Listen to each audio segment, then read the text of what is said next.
پیش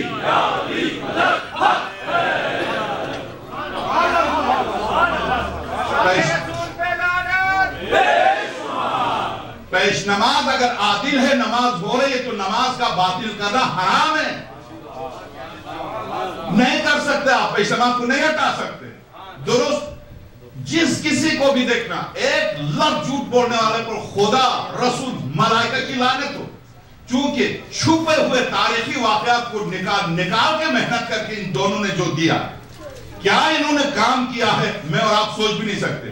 اب آپ غور کیجئے تیجانی کی، دیکھیے کامل التواریخ، تاریخ کامل ابن اسیر دمشقی ہے، تقریباً ابن تیمیہ کے نظریات کا حامل ہے.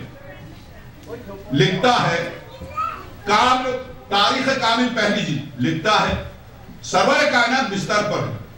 نماز خود پیغمبر خدا نے بیٹھ کر پڑھائی،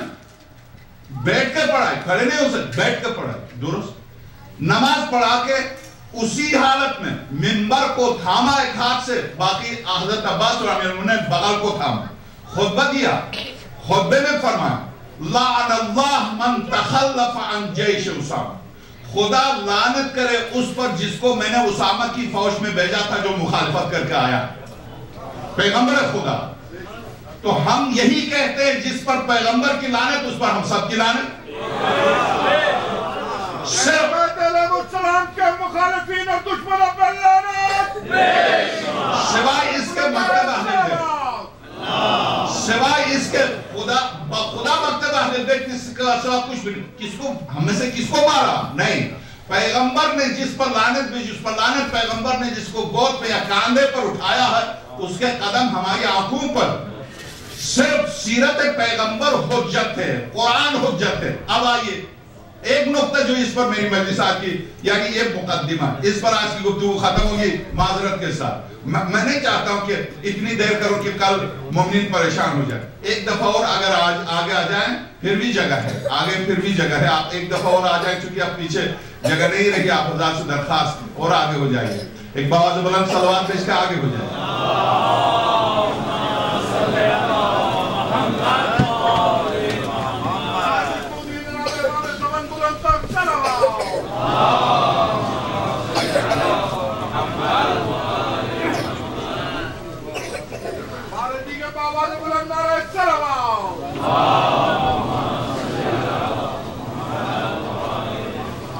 عالمیہ جمعرات ڈاکٹر تیجانی، جہاں سے اب یہ واقعہ آپ کی خدمت انہوں نے نقل کیا ہے، تاریخ کامل ابن اسیر.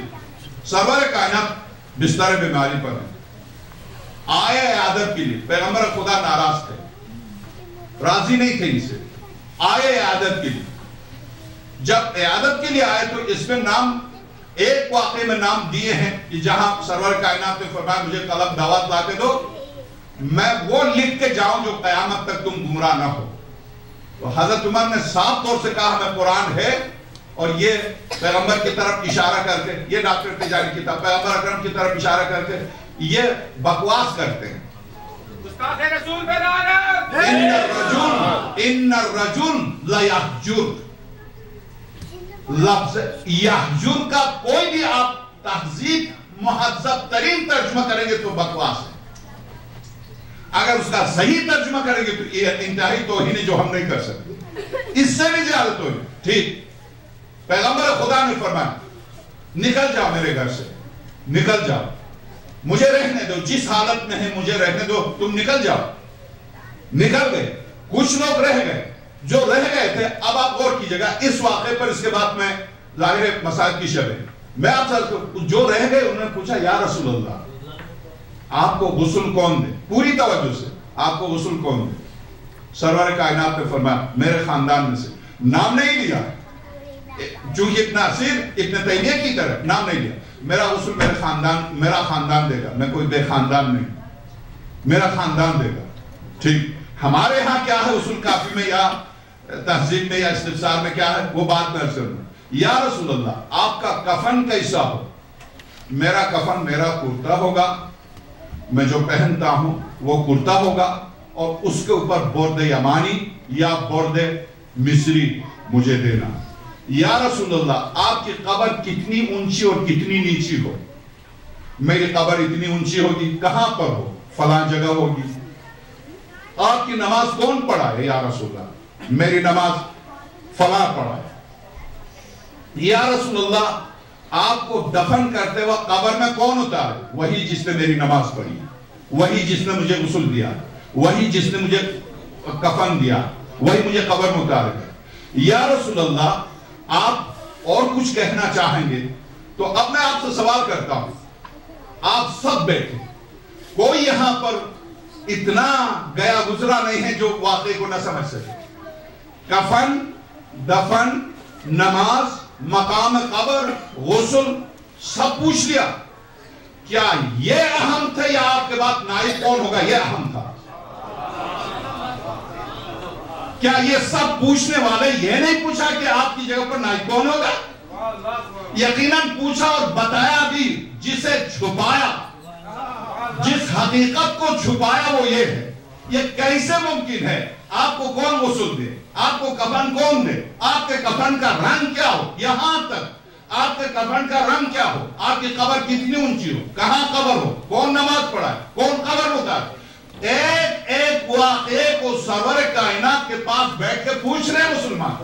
تو میں آپ سے اور تمام مسلمانوں سے جہاں یہ آواز جا رہے پوچھتا ہوں، کیا مسلمان اتنے بیوقوف تھے کہ جب ابوبکر کی موت کا وقت آیا تو عائشہ نے کہا کہ اپنے بات نائب معین کر لے، لوگ بے راہ روی پر جائیں گے. تو جتنا خیال عائشہ کو تھا اتنا پیغمبر کو نہیں تھا. کیسے؟ اب جب عمر کی وفات کا وقت یا موت کا وقت جو بھی تعبیر کیجیے آیا تو عائشہ نے عبداللہ ابن عمر کو بلا کے کہا بابا سے کہہ دو کہ بغیر وصی بنائے نہ جائیں. تو کیا یہ ام المومنین پیغمبر کو یہ نہیں کہہ سکتی تھی؟ پیغمبر خدا کو نہیں کہہ سکتی تھی کہ یا رسول اللہ وصی کو بنا کے جائیں؟ کیا پیغمبر خدا سے بھی کہا؟ اس کے معنی بخاری، اب آئی بخاری، ام المومنین سے سرور کائنات کی تدفین کے بعد ام المومنین سے 3 دن لگے خلافت میں. ام المومنین سے حذیفہ یمانی نے کہا پیغمبر خدا نے خلیفہ معین کیا. کہاں غدیر میں؟ نہیں، ایسا نہیں ہے. پیغمبر خدا نے وصی و جانشین معین کیا. قرآن کا حکم ہے کہ وصی معین کرو، وصی کو معین کیا. کہا نہیں، حذیفہ غلط کہتے، وصی معین کرتے تو سب سے پہلے مجھے پتا چلتا.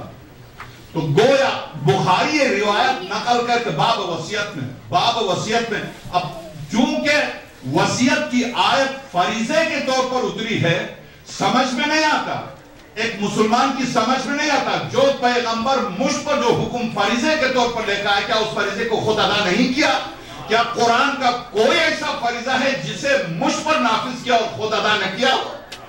کیسے ممکن ہے کہ ہر فریضے الہی کو مجھ پر نافذ کرنے سے پہلے خود ادا کرے اور پھر مجھے بتائے، اور جاتے ہوئے دین کو آخری فریضے کو جس پر قیامت تک کے لیے دین کی بقا کا انحصار ہے اس فریضے کو انجام نہ دے اور خاموشی سے چلا جائے، ڈاکٹرتے جائے.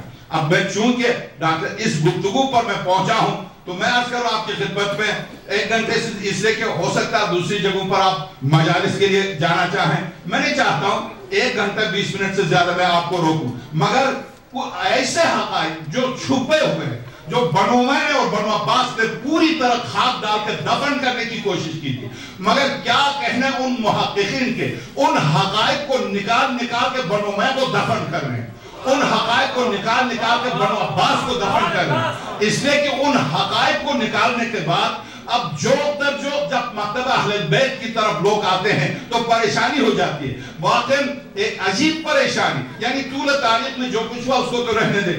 میں جہلم کی زیارت کے لیے گزشتہ سال، بہرحال آپ سب کو بھی دعا میں یاد رکھا، میں جب جہلم کی زیارت سے مشرف ہوا میں نے اپنے آنکھوں سے دیکھا 17 سفر کو ہم کربلا پہنچے. 17 سفر کو جو کیمرے لگے ہوئے تھے ان سے پوچھا اب تک کتنا ہے؟ کہا اب تک جو کیمروں نے ہمیں حساب بتایا 27 ملین آئے. میرے عزیز یہاں کے ٹی وی نے صرف 9.5 ملین بتایا. 9.5 ملین. میں 10 سال نجف میں رہا ہوں، میں نے اپنی زندگی میں ایسا رش نہیں دیکھا جو اس طرح سے. اب میں بس 2 جملے مسائل کا عرض کروں کہ واقعاً اے آقا حسین جیسا کہ شہزادی نے گزرتے وقت آقا زین العابدین سلام اللہ علیہ تڑپ کے رو رہے تھے، آقا زین العابدین کو شہزادی نے گلے سے لگا کے فرمایا میرے لال کیا دیکھ رہی ہیں؟